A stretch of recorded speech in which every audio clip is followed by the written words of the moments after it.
I always thought the dark web was just some overhyped playground for conspiracy theorists and hackers, but man, was I wrong. I never thought I'd be sitting here, writing this with shaking hands, knowing I can't get my friend back.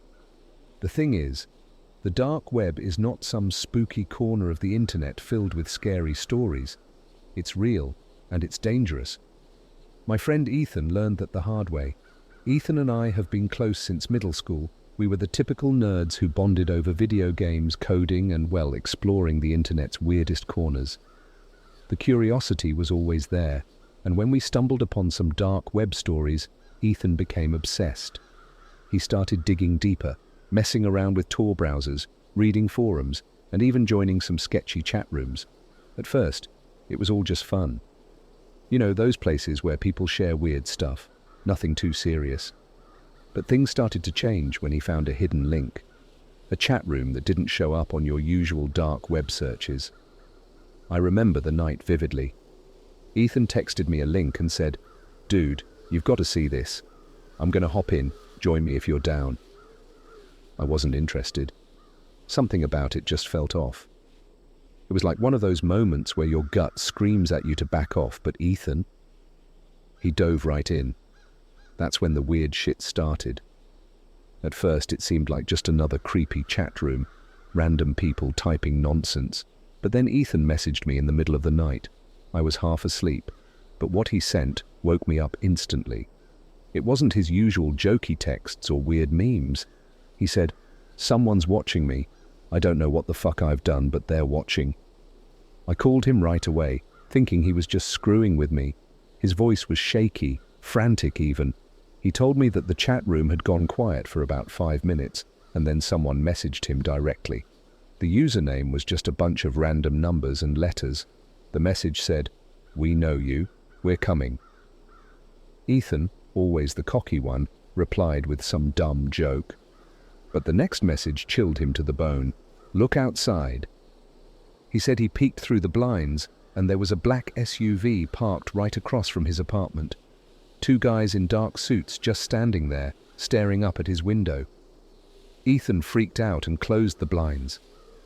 When he looked again a minute later, the SUV was gone. He kept trying to laugh it off, but I could hear the fear in his voice. We brushed it off as a prank, maybe some assholes messing with him because he joined the wrong chat room. But then Ethan started getting these cryptic emails. At first they were blank, just subject lines that said "stop" or "last warning." Ethan being Ethan, he didn't stop. He started diving even deeper into the dark web, trying to figure out who was behind it. And then, one night, Ethan disappeared. It was around 2 a.m. when my phone lit up with a message from him. "Bro, I fucked up. They're inside." I shot up from bed, called him immediately, but it went straight to voicemail. I got dressed and sped over to his apartment. When I got there, the front door was slightly ajar. That's when the smell hit me. A metallic, rotten stench that made me gag. I pushed the door open slowly, my heart pounding. Ethan's place was trashed. The furniture overturned, his computer smashed to pieces. There was a trail of something dark, blood, I think, leading from the living room to his bedroom. I didn't want to follow it, but I had to. The door to his bedroom was open, and inside, Jesus Christ. I still see it when I close my eyes. The room was cold, unnaturally so. His bed was stripped bare, but there was something on the floor. It was Ethan's laptop, placed neatly in the center of the room. The screen was cracked, but it was still on.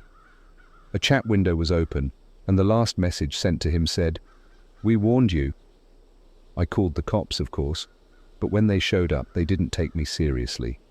They searched the apartment, took a few photos, and chalked it up to a break-in gone wrong. But they didn't see what I saw.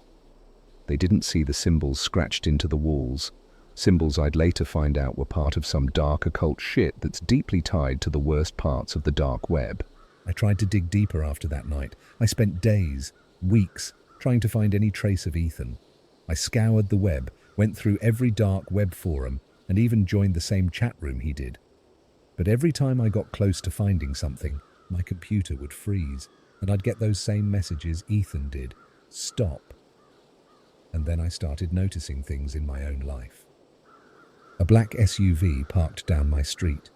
Weird calls from blocked numbers where no one would say anything. I even found my own door unlocked one night despite double-checking it before bed. That's when I knew I had to stop. Ethan's gone. There's no trace of him, no body, nothing. It's like he never existed.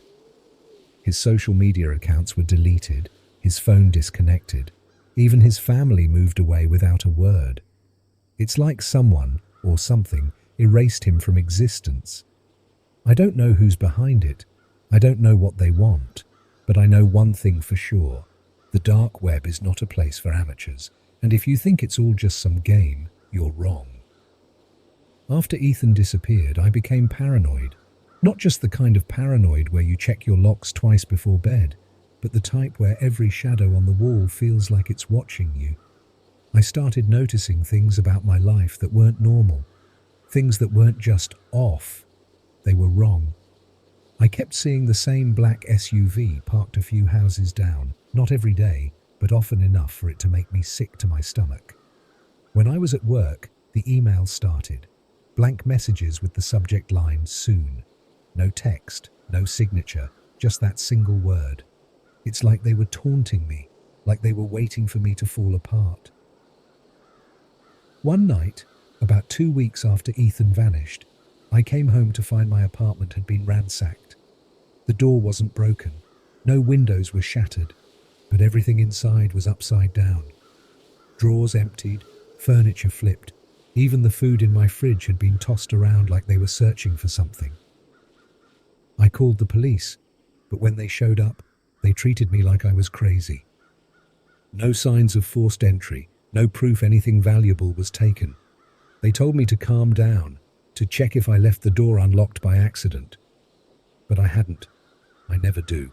What they missed was what I found hidden beneath my bed, a note. Just a plain piece of printer paper with something scribbled on it in black ink. "You're next." That was it. No signature, no symbol, just those 2 words, staring back at me like a death sentence. I felt like I was choking on air. I wanted to throw it away, to burn it, but something told me to hold on to it. Maybe it was the fear, or maybe it was the sinking realization that I had been dragged into something much darker than I could comprehend. I tried to stay off the internet for a while, but curiosity, it's a goddamn curse. I needed to know what happened to Ethan. I needed to know why this was happening to me. One night, I got brave, or maybe stupid, and logged back into Tor. I went straight to the chat room Ethan had been so obsessed with. It was late, well past midnight, and there were only a few people in there. At first it was the usual dark web garbage, people sharing links to black market items, drugs, weird encrypted messages. But then someone posted a video. The file name was random gibberish, but the user who uploaded it, they had the same username as the one Ethan said sent him that final message. I clicked the link before I could second-guess myself. My screen went black for a few seconds, then a grainy, low-res video started playing. At first, it was just static and darkness, the audio cutting in and out like something was interfering. But after about a minute, the screen shifted, and I saw what looked like a dimly lit basement. The camera was shaky, like whoever was filming was nervous, but you could make out a figure in the corner. The person, no, I knew instantly, it was Ethan. He was tied to a chair, his head hanging low like he was unconscious or worse. I tried to pause the video to get a closer look, but the file wouldn't let me stop it. It kept playing, and that's when things got worse. Much worse. A man stepped into frame wearing a featureless black mask. No eye holes, no mouth, just this blank, expressionless face staring directly into the camera. He didn't say anything. He didn't have to. He walked over to Ethan, grabbed his hair, and yanked his head up. Ethan's face was barely recognizable, his eyes swollen shut, blood trickling from his nose, his lips cracked and bruised. But it was him. The masked man leaned in, whispering something into Ethan's ear, but the audio was too low to make it out. Then, without any warning, he reached into his pocket and pulled out a knife. I was glued to the screen, my heart pounding so loud in my ears I thought I'd throw up. He didn't stab him. No, it was worse than that. The man traced the blade slowly down Ethan's arm, cutting just deep enough to draw blood, but not enough to kill. Ethan groaned, his body jerking in pain, but he couldn't move. I could hear his muffled cries through the gag stuffed into his mouth. Then the camera zoomed in on Ethan's face. His eyes fluttered open for a brief moment, and I swear, he looked directly at me. It was like he knew I was watching, like he was pleading for help. And then the screen cut to black. I slammed my laptop shut, my hands trembling. I couldn't breathe, couldn't think. I wanted to scream, but all that came out was this dry, choking sob. That wasn't just some random video. It was a fucking message, a warning. They had Ethan, and they wanted me to know. I knew if I went to the police again, they'd just think I was crazy. There was no proof. The video disappeared the second I closed the laptop, like it never existed. That night I didn't sleep. I couldn't. Every creak in my apartment, every gust of wind outside felt like someone was coming for me. And in the dead silence, my phone buzzed. A text from an unknown number. "We know you saw." I didn't reply. I threw my phone across the room, pacing back and forth like a caged animal. This was real. This was happening. They were watching me, and if I didn't stop, if I didn't back off, I was going to end up like Ethan, or worse. The next day, I packed a bag. I needed to leave, to disappear before they could get to me. I don't know who they are. I don't know what they want, but I'm not sticking around to find out. I don't think I'll ever see Ethan again. And honestly, I'm not sure I want to. What I saw on that video wasn't my friend anymore. It was something broken, something they made him into. I can't shake the feeling that if they get me, they'll do the same to me. But I know one thing for sure. They're not done. Not with me. Not yet. I left my apartment the next day, tossing whatever essentials I could into a backpack. I didn't have a plan. I just knew I had to get the hell out of there before they came for me. The fear had wrapped itself around my throat, choking me every time I thought about that video, about Ethan's bloodied face. The way he looked right at me through the screen. I couldn't shake that. It felt like he was pleading for help that I couldn't give him. But where do you go when you know someone's hunting you? Nowhere feels safe. Not really. I booked a cheap motel room on the outskirts of town. The kind of place where no one asks questions and you can disappear for a while. It wasn't much. Just a dingy bed, a TV that barely worked, and a bathroom that smelled like mildew, but it was better than being at home. The first few days were quiet. Too quiet. My phone stayed off, and I avoided going online like the plague. I tried to tell myself I was doing the smart thing, that staying off the grid would keep me safe. But every night, I'd lie awake, staring at the ceiling, wondering if Ethan was still alive, wondering if those people were already closing in on me. And then things got worse. It started with noises. I'd hear footsteps outside my motel room late at night, slow, deliberate steps, like someone was pacing back and forth right outside my door. I'd freeze, not daring to breathe, hoping it was just paranoia. But when I'd work up the nerve to look through the peephole or check the window, no one was there. The third night was when it escalated. I woke up to the sound of tapping on my window, soft, rhythmic, almost like someone drumming their fingers against the glass. My heart jumped into my throat. I didn't want to look. I really didn't. But something in me forced me to sit up, to peel back the curtain just enough to see what was outside. There was nothing, just the dim glow of the motel's flickering neon sign.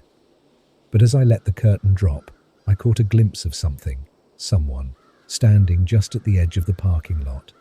A figure, dressed all in black, just like the ones Ethan described before he vanished. They were standing perfectly still, staring in my direction. I couldn't see their face, but I didn't need to. I knew they were watching me. I stumbled back from the window, my hands shaking. I locked the door, double-checked the windows, but no matter what I did, I couldn't shake the feeling that it wasn't enough. They were out there. They knew where I was. The next morning, I found a note slid under my door. No envelope, no signature, just a single scrap of paper with the words, "You can't run forever. I felt like my chest was about to cave in. How did they find me? I hadn't used my phone, hadn't been online. I thought I was careful, but apparently not careful enough. I wanted to pack up and leave again, but where the hell would I go? These people, they were everywhere. They could find me wherever I ran. By this point, I hadn't slept in days. Every little noise made me jump out of my skin. Every stranger in the streets felt like they were watching me, waiting. I was losing it. I knew I was. But the worst part, I couldn't go to anyone for help. Who would believe me? That some secret group from the dark web was stalking me because I watched a video of my missing friend? They'd think I was insane. Then things got real bad. One night, as I was sitting in the corner of my motel room, trying to calm myself down, I heard it again, the tapping. But this time, it wasn't on the window. It was coming from the door. I froze. The tapping was slow, deliberate. Tap, tap, tap. My heart was in my throat, and my legs felt like lead. I wanted to scream, to bolt out of there, but my body wouldn't move.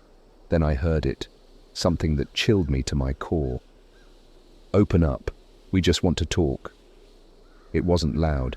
In fact, it was barely a whisper, but it was enough to send my mind into a spiral. It wasn't just the words that terrified me. It was the voice. It sounded distorted, like someone was talking through a cheap voice modulator, the kind people use to mask their identity online. We know you're in there. We saw the video. So did you. Let's talk about it. I was shaking so badly that I almost dropped my phone as I fumbled to grab it. I dialed 911 with trembling hands, praying someone would pick up. But as I pressed the phone to my ear, I heard a soft click. My call didn't go through. Instead, I was greeted by the same distorted voice, now coming through my phone's speaker. No one's coming for you. No one can help you now. I threw my phone across the room, my heart pounding so loud I thought I'd pass out. The tapping stopped. Silence fell over the room, but it was the kind of silence that felt wrong, like something terrible was about to happen.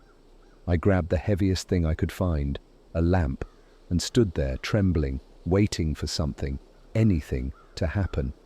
Minutes passed, maybe hours, I don't even know, but no one kicked the door down, no one tried to break in.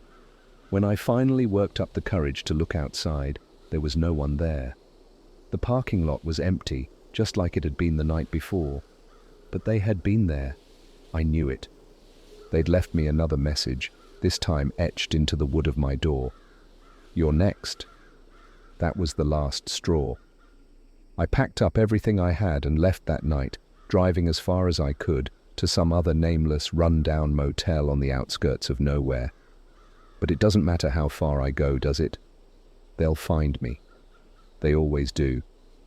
I keep thinking about Ethan, how he looked in that video, the blood, the cuts, the way his eyes seemed to plead for help.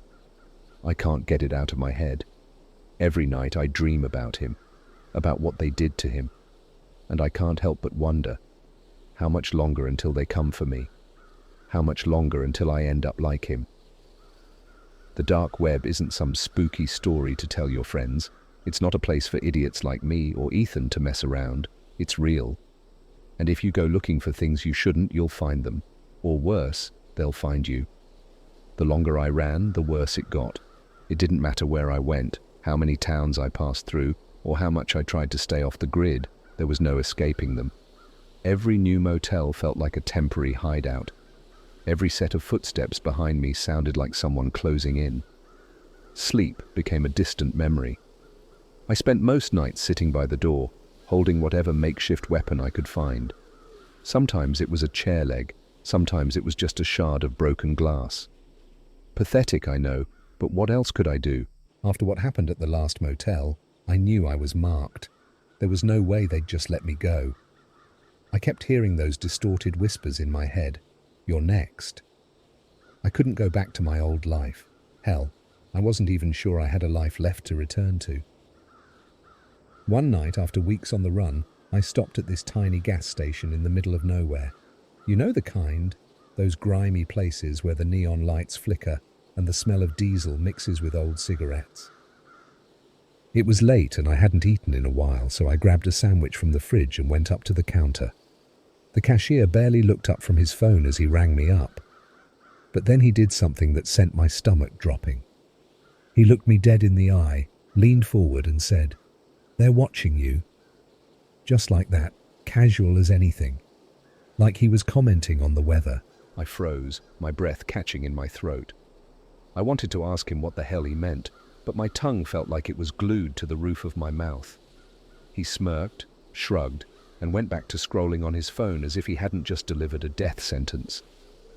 I grabbed my stuff and bolted out of there. I didn't even make it back to my car before my phone buzzed. Another message from an unknown number. "Running won't help, we know." That was it.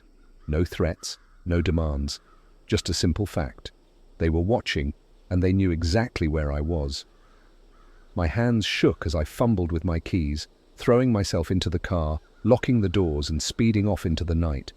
But no matter how fast I drove, I couldn't outrun the fear. It was like a sickness that had latched onto my bones, twisting tighter every minute. I had no plan, no destination. I just drove, letting the empty highway stretch out in front of me, hoping somehow I could outrun whatever was coming. But you can't run from the dark web, not forever. A few nights later, I holed up in another shitty motel. This one was worse than the others, with flickering lights and stained walls that looked like they hadn't been cleaned in years. I didn't care. I just needed somewhere to lay low, somewhere to hide. I barricaded the door with a chair and sat in the corner, clutching a baseball bat I found in the motel's trash. It wasn't much, but it made me feel less useless, less helpless. Around 3 a.m., the phone in my room rang. At first, I thought it was the front desk calling about some bullshit, maybe a noise complaint or something. But when I picked it up, there was just silence on the other end. No breathing, no static, just pure, empty silence. I hung up, my heart racing, trying to convince myself it was just a wrong number. 5 minutes later, the phone rang again. I didn't answer it this time.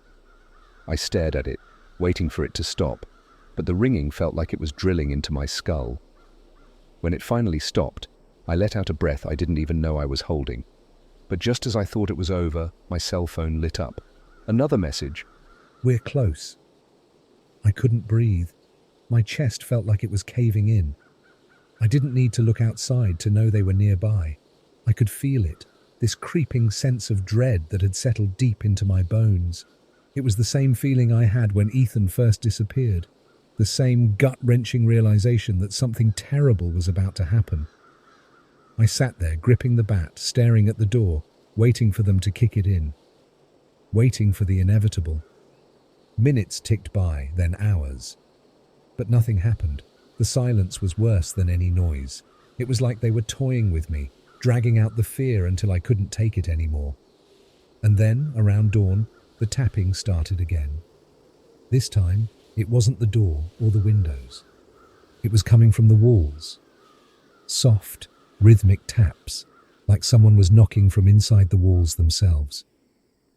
I could hear it in every corner of the room, like they were surrounding me. I pressed my ear against the wall, trying to figure out where it was coming from, but it just kept shifting, moving from one spot to the next.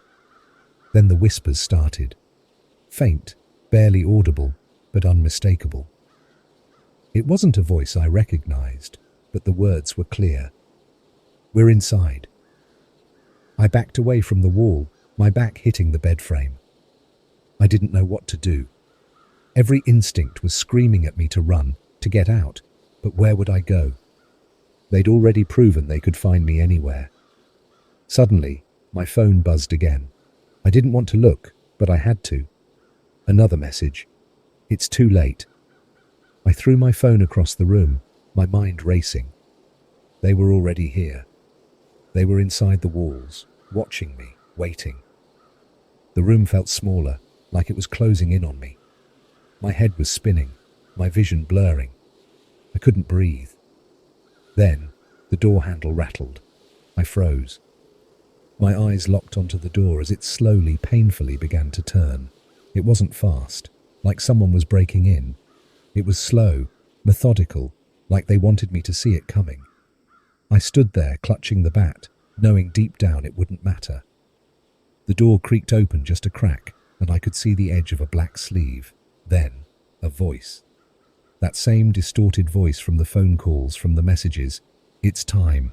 I don't remember what happened after that. Everything went dark, like my brain just shut down to protect itself from whatever came next. When I woke up, I was still in the motel room, but something was different. Something was wrong. My phone was gone. The chair I had used to barricade the door was neatly placed back against the wall. The door itself was closed, locked from the inside. But there was no sign anyone had been there. No footprints, no signs of forced entry, nothing. It was like it had all been in my head, except for the note.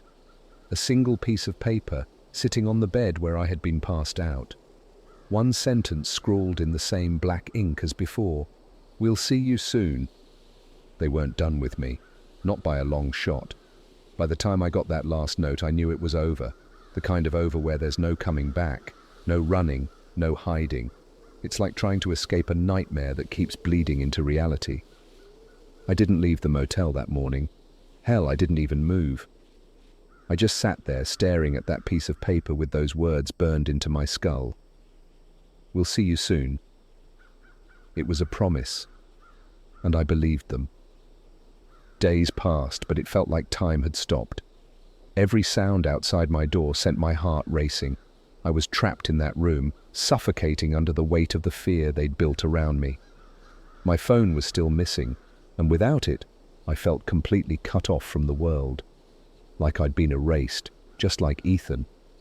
But the worst part, it wasn't even the paranoia or the constant feeling of being watched. It was the silence, the waiting. They weren't in a rush to get me, they were savoring it, dragging it out like a game. I was a fly caught in a web, and they were the spiders, waiting for the right moment to strike. On the fourth day, something finally happened. There was a knock on the door. Not the tapping or the scratching I'd been hearing for weeks. No, this was a real knock, firm, deliberate. I froze. My brain screamed at me not to open it, but curiosity. Curiosity's a killer, isn't it? I crept to the door, my pulse hammering in my throat. Through the peephole I saw a man. He looked normal enough, late 30s, scruffy beard, wearing a baseball cap, but his eyes... There was something off about his eyes. They were dead, flat, like there was nothing behind them. Just darkness. I didn't say anything. I just waited, hoping he'd leave. But then he spoke. His voice was calm, too calm. "Open up. It's time to come with me." I didn't move. My fingers were trembling on the door handle, but I didn't move. He knocked again, harder this time. "I know you're in there. We've been waiting long enough." Every muscle in my body screamed for me to run, to find some way out, but my legs wouldn't work. I felt trapped, paralyzed by the weight of his words. The deadness in his voice seeped into my bones. Then I heard it. That same distorted voice I'd heard before, but this time it wasn't coming from my phone, it was coming from him. "We know you're scared. We know you want this to end." I backed away from the door, my hands shaking uncontrollably. He kept knocking, kept repeating those same chilling words over and over. The walls felt like they were closing in on me, the air thick with a suffocating dread. And then, silence. Just like that, it stopped. I waited. Minutes passed, maybe hours. I don't even know. I thought maybe he'd left, but something told me he hadn't gone far. Slowly I approached the door again, holding my breath as I pressed my ear against the wood. That's when I heard the faintest whisper, so close it was like he was on the other side of the door. "It's your turn now." I stumbled back, tripping over the chair in my panic. My heart was racing so fast it felt like it would explode out of my chest. I had to get out. I couldn't stay in that room another second. I grabbed my backpack, shoved what little I had left into it, and made for the window. It was a shitty, narrow thing that barely opened, but I didn't care. I shoved it up, squeezing my body through the gap. The second I hit the ground outside, I ran. I didn't stop to look back. I didn't care if he was following me or if they were watching. I just ran. My lungs burned, my legs screamed in protest, but I kept going. Down the highway, into the night, until I couldn't run anymore. I collapsed by the side of the road, gasping for air, my chest heaving as sweat poured down my face. And then I saw it. Headlights, a car approaching in the distance. At first I thought maybe it was a random passerby, someone who could help me, but as the car drew closer, I recognized it. The black SUV. I scrambled to my feet, my vision blurring with panic. There was no escape. They had found me again. The SUV slowed down as it reached me, its windows tinted so dark I couldn't see inside. But I didn't need to. I knew who was in there.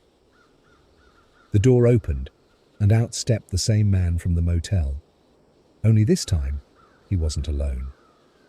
2 others followed, all wearing the same black clothes, all with that same dead look in their eyes. They didn't speak. They didn't have to.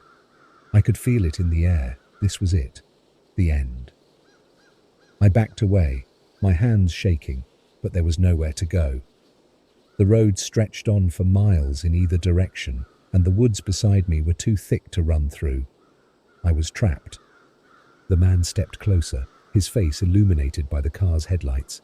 His expression was blank, but his eyes, those eyes, they bored into me, cold and empty. "It's time," he said, his voice low and steady. I wanted to scream, to fight, to do something, anything, but I couldn't move. My body was frozen in place, my mind spinning out of control, and then without warning they were on me. Hands grabbed me from behind, pulling me toward the SUV. I thrashed, kicked, tried to fight back, but it was useless. Their grip was like iron. They shoved me into the back seat, slamming the door shut behind me. The last thing I remember before everything went dark was the man leaning over me, his breath cold against my skin as he whispered, "You should have listened. Now you're ours." When I woke up, I was in a room. Not the motel, not some dark alley, just a plain, featureless room. No windows, no doors, just 4 blank walls and a single light bulb hanging from the ceiling. I don't know how long I've been here. Hours, days, weeks. They don't talk to me. They don't show themselves. But I can feel them, watching, waiting. And every now and then, I hear it, the tapping. Soft, rhythmic, always coming from the walls. I don't know what they're going to do to me. But I know one thing for sure. The dark web is not a place for amateurs. Ethan learned that. Now I have too. And soon, it'll be your turn.